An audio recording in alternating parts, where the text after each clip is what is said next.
Sapa Indonesia Malam bersama saya Friska Clarissa. Saudara tersangka kasus dugaan fitnah ijazah Joko Widodo Roy Suryo kembali mengajukan gugatan pra-peradilan untuk ketiga kalinya. Kuasa hukum Roy menyebut jadwal sidang untuk pra-peradilan ketiga itu sudah ditentukan. Kuasa hukum Roy Suryo, Abdul Ghafur Sangaji mengungkap bahwa Roy sudah mengajukan gugatan pra-peradilan untuk ketiga kalinya. Menurut Abdul Ghafur, nomor registrasi perkara, hakim yang akan memimpin dan jadwal sidang sudah ditentukan. Dia berharap hakim bakal mengabulkan gugatan tersebut. Saya ingin men-spill dikit aja, bahwa kemarin kami juga sudah mendaftarkan permohonan pra-peradilan yang ketiga, sudah keluar nomor registrasi perkaranya, sudah ditunjuk hakim tunggal pra-peradilannya, sudah keluar juga jadwal persidangan pra-peradilan ketiga. Terkait dengan apa, saya belum bisa menyatakan. Roy Suryo menegaskan, mendaftarkan sidang pra-peradilan ketiga pasca penemuan fakta-fakta baru dalam 2 sidang pra-peradilan yang telah ia jalani. Ada fakta-fakta ini termasuk fakta-fakta persidangan ahli dan tidak ada saksi di pra-peradilan yang kedua. Kami mohonkan kepada hakim tunggal itu untuk menggunakan benar-benar pikiran dan kebijakannya, karena hakim itu kalau sudah menyampaikan putusan itu adalah putusan yang harus diikuti oleh semua pihak, dan moga-moga itu akan menjadi keputusan yang terbaik pada hari Senin tanggal 20 Juli tahun 2026 jam 1 siang. Dan sedikit saya tambahkan, kami juga sudah kemarin kami sudah masukkan pada hari Kamis permohonan pra-peradilan yang ketiga. Dan pra-peradilan yang ketiga ini, insya Allah kalau itu insya Allah akan juga kita memperoleh hasil yang sama seperti pra-peradilan yang pertama. Sebelumnya, hakim mengabulkan sebagian gugatan pra-peradilan Roy Suryo di Pengadilan Negeri Jakarta Selatan. Hakim menyatakan penggeledahan, penangkapan dan penahanan Roy Suryo tidak sah. Namun hakim juga menilai berkas penyidikan Roy Suryo dalam kasus fitnah ijazah Jokowi tetap sah. Setelah itu, Roy Suryo kembali mengajukan gugatan pra-peradilan kedua untuk menguji keabsahan penetapannya sebagai tersangka. Ketua Umum Relawan Jokowi Mania Nusantara Bersatu, Andi Azwan menilai pra-peradilan yang diajukan Roy Suryo tidak akan memengaruhi sidang pokok perkara. Rapid itu tidak akan mempengaruhi pokok perkara, itu betul. Itu makanya terus berjalan gitu. Nah, yang kita lihat nanti ya, tetap berjalan nanti kalau yang besok ya Jumat ya kan ada rapid kedua itu yang mengenai pasal 32 dan tersangka itu ya, kita lihat aja seperti apa besok itu. Tapi yang jelas perlu dicatat, rapid itu tidak mempengaruhi sidang pokok perkara. Sidang pembacaan putusan pra-peradilan kedua yang dimohonkan Roy Suryo akan dibacakan pada 20 Juli 2026 mendatang. Tim Liputan Kompas TV. Roy Suryo mengajukan pra-peradilan untuk ketiga kalinya dalam kasus sebagai tersangka fitnah dan pencemaran nama baik terkait ijazah Joko Widodo. Kita bahas malam hari ini, sudah hadir di studio Kompas TV ada kuasa hukum Roy Suryo, Abdul Ghafur Sangaji, dan Wakil Ketua Umum Brigade Rakyat Nusantara, Ade Darmawan. Selamat malam. Selamat malam Friska, selamat malam Bang. Terima kasih sudah hadir Bang Sangaji, juga Bung Ade. Saya ke Bung Sangaji dulu. Ini ada pra-peradilan ketiga kalinya, apa kali ini yang diprapitkan? Rapid ketiga sudah kami mohonkan sejak hari Kamis, 1 hari sebelum kesimpulan untuk rapid kedua.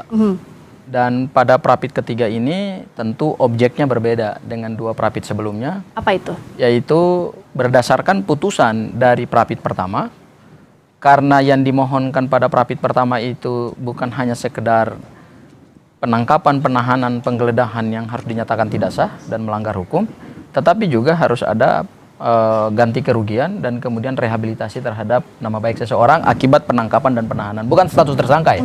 Itu harus dibedakan gitu. Nah, karena pada putusan pra-peradilan pertama itu hakim tunggal menerima sebagian tetapi juga menolak sebagian. Sebagian yang ditolak itu adalah terkait dengan permohonan rehabilitasi dan kemudian ganti kerugian. Hakim mengatakan bahwa itu harus dimohonkan dalam permohonan lain. Maka dari itu inilah dan batas waktunya adalah hanya 14 hari. Ya, dan besok ini kalau kami mohonkan pada hari Kamis itu belum melebihi batas 14 hari. Jadi masih sesuai dengan apa yang diputuskan oleh Hakim Tunggal. Prapit ini kan memang hak dari tersangka dalam hal ini Bung Roy Suryo. Tapi dari pihak Anda, Bung Ade, melihatnya apakah ini sekadar hak atau ingin memundurkan waktu jelang sidang pokok perkara? Saya rasa gini, Mbak Friska, kalau kita berbicara Prapit, harusnya idealnya ya satu Prapit itu satu ke semuanya, keseluruhan. Tetapi ini dicicil.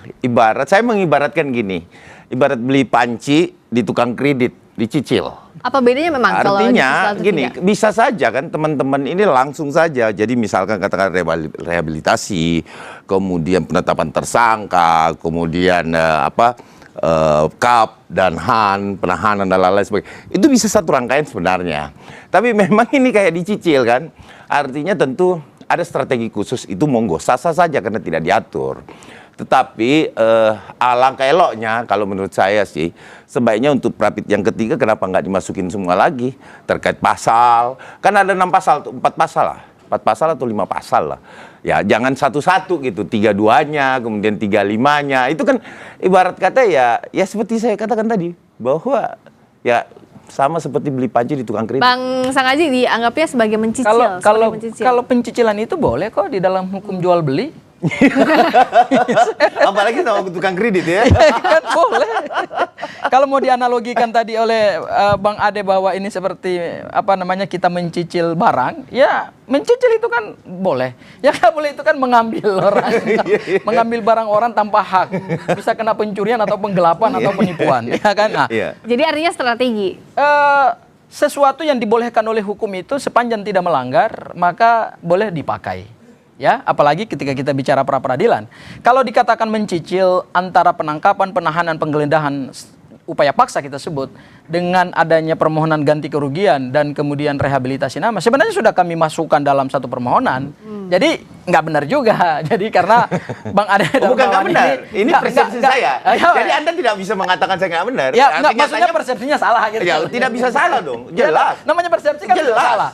Karena di dalam fakta, karena di dalam fakta satu gelondongan, nggak perlu lagi kita mencicil sebenarnya. Karena dalam fakta kita bicara hukum kan fakta. Faktanya adalah karena Bang Ade kan bukan para pihak di dalam permohonan pra peradilan, jadi para pihak dia hanya memantau dari lubang jarum yang kecil gitu loh kan. Oke. Yang kami mohonkan itu pada pra peradilan pertama itu adalah penangkapan, penahanan, penggeledahan. Ketika nanti dikabulkan bahwa dinyatakan tidak sah, melanggar hukum sewenang-wenang, maka kemudian kami ikut sertakan di dalam permohonan untuk rehabilitasi, pemulihan nama baik dan kemudian ganti kerugian. Tapi hakim karena mempedomani KUHP yang baru berkaitan dengan permohonan dari seorang tersangka dalam upaya paksa, dia tidak memutus dua permohonan ini dalam satu putusan. Karena itu diajukan kembali dalam Prapit karena dalam pertimbangan hakim mengatakan bahwa terkait dengan permohonan rehabilitasi dan kemudian ganti kerugian, monggo dimohonkan pada permohonan yang lain. Ini masalah teknis dan tidak boleh lebih dari ini bukan masalah teknis. Ini putusan hakim. Putusan hakim karena dan kita batasnya 14 hari tadi. Karena kita terikat pada asas namanya asas ius curianovit. Yaitu apa? Dalam hukum ketika hakim memutuskan sesuatu, memeriksa, memutus sesuatu, maka kita harus memandang bahwa putusannya itu adalah benar adanya dan dia telah menerapkan hukum itu dengan baik karena hakim dipandang sebagai orang yang paham hukum. Dan terhadap putusan pra peradilan kan tidak ada challenge, tidak bisa ada upaya hukum apapun, baik banding maupun kasasi, sehingga dia inkrah dan dia final and binding. Nah, itulah final and binding ya kami pakai lagi karena ada perintah dari hakim. Itu bicara soal peradilan putusan yang pertama, bukan masalah semata-mata mencicil doang, Bung Ade. Ya, tetapi idealnya. Jadi gini, kalau kita melihat beberapa Prapit, biasanya dia satu kaligus. Kita tidak perlu lagi artinya mencicil, ya sebentar ini rehabilitasi, kemudian setelah rehabilitasi apalagi, kan begitu. Tetapi saya yakinlah bahwa apa yang dilakukan teman-teman ini mudah-mudahan tidak berpengaruh oleh putusan materi pokok perkara. Tetapi kalau itu pun diwujudkan, ya tentunya ya selamat lah Mas Roy ini kan. Tetapi kalau kita lihat sih saya rasa pokok perkara sebentar lagi disidangkan. Nah, sisa menunggu mereka. Masih ada 4 kok. Kalau menurut hemat saya melihat ya, Friska, itu masih ada pasal 310, 311. Saya rasa dengan ketawanya Bang Gofur ini udah tahu nih arahnya kan. Ada 310, ada 311, ada 35 kan. Karena ini kan 32 ya. Yang ini 32 ya, yang kedua. Yang prapit kedua 32. 32. Nah, berarti prapit ketiga soal ganti kerugian dan rehabilitasi. Akibat tidak ada pasal nih. Penangkapan, penahanan dan penggeledahan yang dinyatakan tidak sah. Ini tidak ada pasal nih. Nah, berarti prapit keempat bakal ada pasal lagi nih yang emang sampai prapit keempat? Ya pasti, karena 310, 311, 32 dan 35 kan, 32 kan prapit kedua. Iya. Nah, 3 pasal ini kan belum. Iya kan? Nah, ini yang perlu terbuka nih Bang ini Sangaji mengiyakan apa yang disampaikan oleh Bung Ade apa gimana? Bisa saja. Ya, pertama begini Mbak Rizka ya. Yang pertama bahwa pra peradilan ini menggunakan KUHP baru. Iya. Alasannya selalu itu. Enggak, karena begini, ini edukasi hukum juga kepada masyarakat. Dan ingat, perkara Mas Roy ya versus Pak Jokowi ini sebetulnya menjadi laboratorium hukum buat masyarakat mempelajari lembaga pra peradilan. Karena di dalam KUHP, di penjelasan KUHP disebutkan bahwa ada 2 penguatan strategis di dalam KUHP baru. Ini kan mengganti KUHP zaman Orde Baru tahun 81, Undang-Undang Nomor 8 tahun 81. Ada 2 hal yang diperkuat. Yang pertama adalah hak-hak seorang tersangka, terdakwa, kemudian yang kedua adalah penguatan lembaga pra peradilan. Kenapa lembaga pra peradilan ini diperkuat? Karena di dalam rezim KUHP kita yang baru, ini sudah diadopsi yang saat itu belum diadopsi, sudah diadopsi 2 konvensi internasional, yaitu adalah UN Declaration of Human Rights tahun 1948 dan yang kedua adalah ICCPR, International Conference. Ini adalah bagian dari penguatan pra peradilan berdasarkan KUHP yang baru. Penguatan dari lembaga pra peradilan untuk apa? Untuk melindungi hak-hak seorang tersangka. Karena zaman dahulu di KUHP yang lama ketika didesain tahun 1981, isu-isu tentang hak asasi manusia, isu-isu tentang penyalahgunaan kewenangan itu mungkin belum dipotret saat itu. Pada saat para pembuat undang-undang tahun 1981 belum mengadopsi pemikiran-pemikiran strategis terkait dengan human rights, hak asasi seseorang, terkait dengan check and balance terhadap proses hukum. Nah, di KUHP yang baru tahun 2025 itu KUHP sudah mengadopsi itu. Oleh karena itu kami memanfaatkan. Nah, itu tersangka landasannya. Yang ingin disampaikan. Hal yang kedua adalah terkait dengan pasal-pasal. Memang benar, kami akan menguji pasal-pasal ini per item. Ya, dan itu tidak ada larangan. Iya, betul. Dan itu tidak ada larangan. Iya, betul kan? Betul. Tapi betul kan? Iya, memang benar. Kami akan menguji item per item. Jadi memang memperpanjang kami menguji parsial namanya. Kami menguji secara parsial. Apa itu? Karena kami ingin uji itu adalah 2 alat bukti. Melihat ini, hakim harus menonton ini ya, sebenarnya. 2 alat bukti permulaan yang cukup. Karena gini, pokok pra peradilan kami yang kemarin yang kedua, mungkin juga nanti yang keempat, kalau yang ketiga tidak ada berkaitan dengan substansi pokok perkara, tapi yang kedua pasal 32 dan kemudian mungkin nanti yang keempat pasal 35, kami ingin nguji adalah 2 alat bukti permulaan yang cukup. Karena gini, Mas Roy dan Bu Tifa ditetapkan dalam dua peristiwa pidana yang berbeda, yaitu pencemaran nama baik dan fitnah, ini disebut delik umum, dan kemudian ada 32, 35, ini deliknya delik khusus. Kami menengarai dan berdasarkan fakta persidangan pada sidang pra peradilan yang kedua kemarin, justru alat bukti ini di blender jadi satu. Nah tapi tadi kan harusnya nggak boleh. Itulah kenapa masih akan ada episode pra peradilan berikutnya. Punya alat bukti yang berbeda-beda. Itulah yang kita sebut dengan kualifikasi delik. Ya. Jadi idealnya kalau dia memang satu rangkaian, katakanlah pasal 32 dan 35 itu kan delik yang memang khusus dengan pasal yang khusus. Artinya dia tidak bagian daripada, dia lex spesialis bukan bagian daripada KUHP. Nah, maksud saya kalau kita menjadi seorang lawyer, paling tidak 32, 35 ini satu rangkaian kan? Karena dia satu lex spesialis.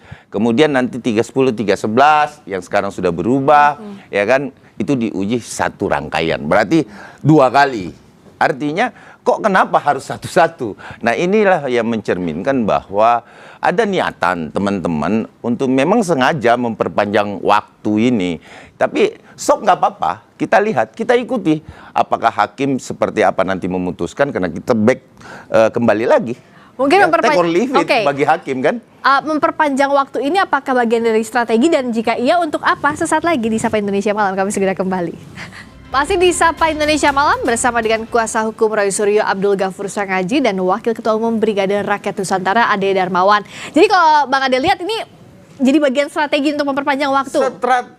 Selain strategi perpanjangan waktu, ya, yang kedua adalah ini strategi akal-akalan menurut saya. Kenapa? Kenapa akal-akalan? Kenapa akal-akalan? Karena itu tadi bahwa ada delik yang memang sifatnya satu rangkaian, lex spesialis. Kenapa harus dipisah antara pasal 32 dan 35 ini? Harusnya di satu rangkaian kan, karena lex spesialis bersama. Maka penetapan tersangkanya dinyatakan tidak sah. Katakanlah seperti itu. Terus kemudian untuk KUHAP 310, 311 dan lain-lain, misalkan dia satu rangkaian, harusnya di satu rangkaian. Jadi pertama menghemat waktu, ya toh, seperti prinsip peradilan bahwa cepat biaya ringan. Ini kan semangat peradilan nih. Kalau begini kan bukan cepat biaya ringan nih. Hampir setiap minggu digalakkan. Disebutnya akal-akalan kata Bang Ade. Seperti itu. Jadi tidak sesuai dengan semangat asas peradilan cepat. Peradilan. Ya, saya kira mereka tidak konsisten sejak dari awal. Kenapa? Sebelum Nah, perkara itulah gitu dia.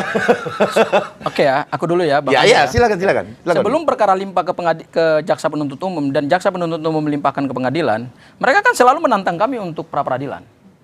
Karena pra peradilan itu adalah hak opsi pilihan fakultatif, bukan imperatif ya. Di dalam ilmu hukum kita mengenal ada kaidah yang fakultatif, ada kaidah yang imperatif. Nah, ini kaidahnya fakultatif.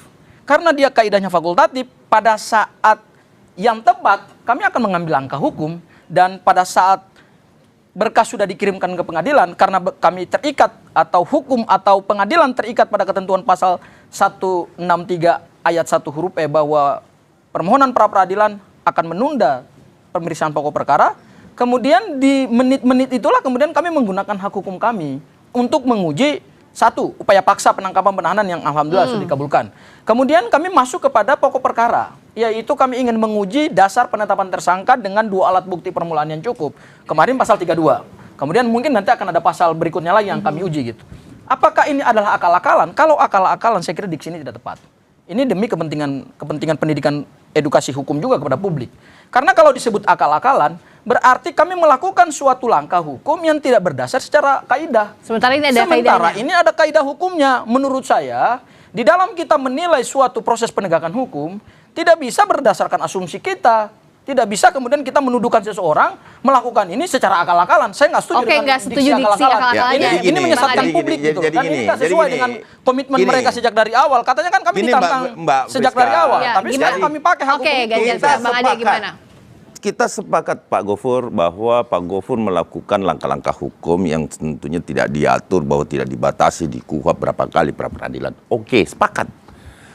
Take or leave it kita oke. Tetapi yang perlu kita tanamkan di sini adalah ada 2 lex spesialis di sini, yaitu pasal 32 dan 35. Itu satu rangkaian.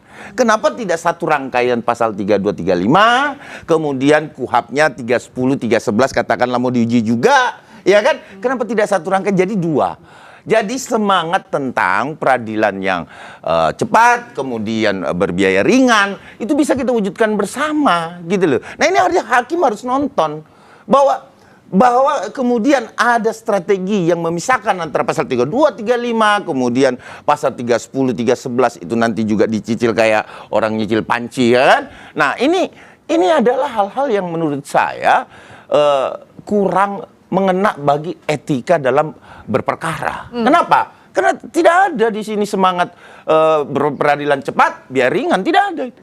Mana? Apakah ini hak tersangka tidak sesuai dengan etika berperkara? Itu menurut hemat kami ya, pendapat saya secara personal gitu loh. Saya koreksi ya. Kalau dikatakan bahwa asas peradilan yang cepat, sederhana, berbiaya ringan, ingat, itu berlakunya untuk pemeriksaan pokok perkara. Ini ada kompetensi peradilan lain yang kita sebut lembaga pra peradilan. Lembaga pra peradilan itu tidak akan mengganggu proses persidangan pokok perkara sepanjang ya permohonan pra peradilan masih berlangsung, dan kemudian ketika nanti semua tahapan pemeriksaan permohonan pra peradilan ini selesai, ya kita akan masuk kepada pemeriksaan pokok perkara. Dan untuk menerapkan asas peradilan cepat, sederhana, dan berbiaya ringan, kita akan uji di dalam perkaranya Bu Tifa. Apakah Pak Jokowi hadir nggak? Oh pasti. Pak Jokowi hadir nggak? Kalau Pak Jokowi hadir setelah nanti putusan sela, minggu depan ini kan putusan sela. Setelah putusan sela, berarti 2 minggu lagi kita lihat. 2 minggu lagi adalah masuk proses pembuktian.